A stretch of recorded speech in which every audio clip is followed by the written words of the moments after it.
નમસ્કાર દોસ્તો, આજે એક નવી મહત્ત્વની અપડેટ છે તેમાં આપણે માહિતી મેળવીશું.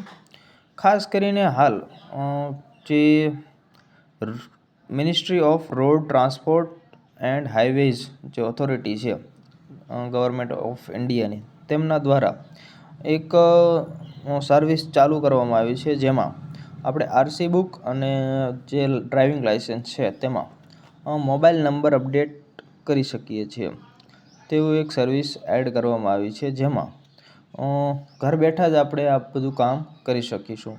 જેથી કરીને ડ્રાઇવિંગ લાઇસન્સ ખોવાઈ જાય છે અથવા તો આરસી બુક ખોવાઈ જાય છે તો તેમને આપણે ડિજિટલી મેળવી શકીએ છીએ, અથવા તો તે આપણે ફોનમાં પણ રાખી શકીએ, જેથી કરીને ક્યાંક આપવાનું થાય, ક્યાંક વાહન રોકે કોઈ, ત્યારે ફોનમાં હોય તો પણ તે ચાલે. એટલે તો આમાં આપણે નંબર અથવા તો મોબાઈલ નંબર ખોવાઈ જાય છે તો પણ આપણે તેને આમાં એડ હોય તો આપણને મળી શકે છે.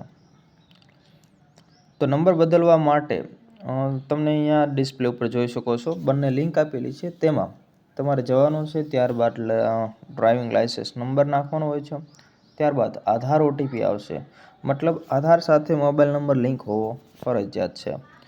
આધાર ઓટીપી આવવા બાદ તમે જે સબમિટ કરશો ઓટીપી, ત્યારબાદ નવો મોબાઈલ નંબર તમને એડ કરવાનો કહેશે. ત્યાં તમારે હાલનો કરન્ટલી નવો જે મોબાઈલ નંબર છે તે તમારે એડ કરી દેવાનો છે.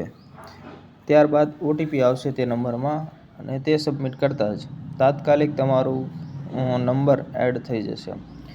તો આજે જ કરી નાખો, જાતે ઘર બેઠા થઈ જાય છે, જેથી કરીને ક્યાંય તમારે એજન્ટનો કોન્ટેક કરવાની જરૂર નથી અથવા તો કોઈ ક્યાંય જવાની જરૂર નથી. ઘર બેઠા તમે મોબાઈલ નંબર બંનેમાં એડ કરી શકશો.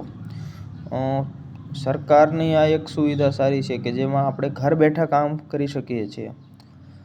તો આ તાત્કાલિક ધોરણે આ એક કામ ઝડપથી પૂર્ણ કરી દો, જેથી કરીને તમારું ડ્રાઇવિંગ લાઇસન્સ અથવા તો આરસી બુક ખોવાઈ જાય તો પણ તમને મળી શકે છે.